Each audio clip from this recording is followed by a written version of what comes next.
Swami Vivekananda was so entirely different from anything that we had known in America. That I had heard all my life, it seemed to me, of power and repose. And the first time I had seen it was in the presence of Swami Vivekananda. I went to the Vedanta house, and I sat on the front seat so that I wouldn't miss anything.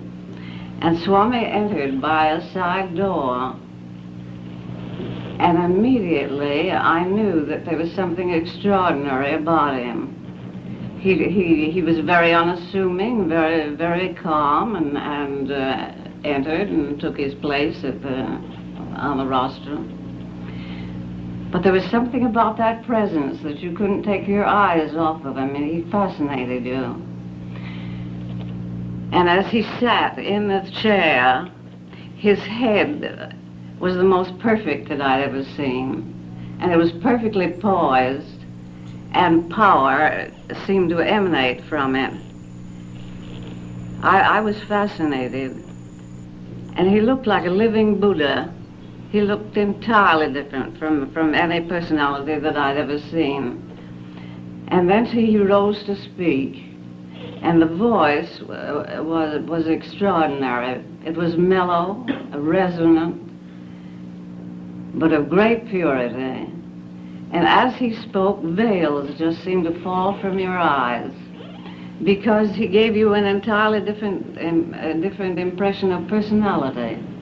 He gave you an entirely different impression as he was speaking of the relationship of the individual to the divinity.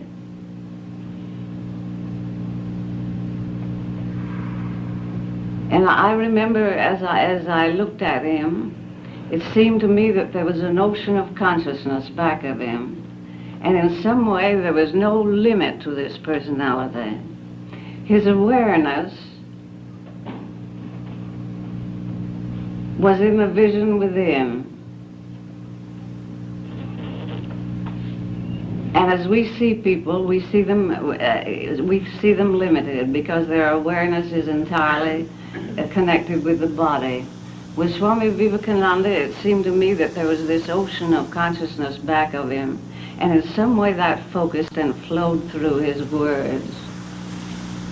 As Vivekananda was speaking, the purity of that personality was so great, it just seemed to me divinity was reflected in it. It was as if his mind was a limpid lake that was reflecting a divine light.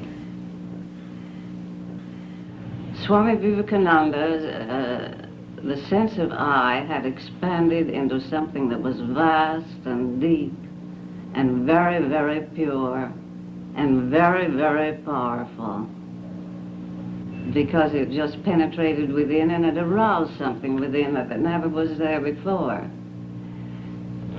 Someplace he has said that you never see without you anything that isn't within.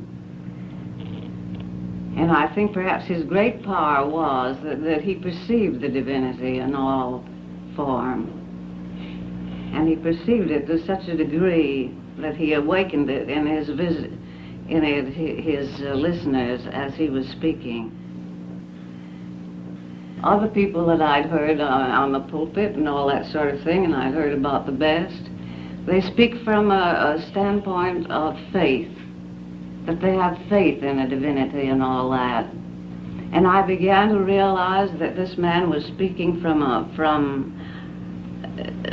something that he was living, that every word he uttered came from a state of realization, such a realization as the ordinary person can't imagine, you see.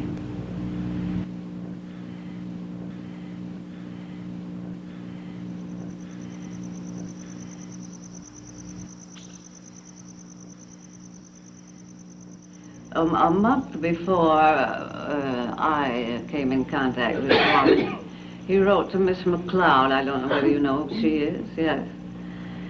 And he said, more and more, I feel that I am being drawn into nirvana.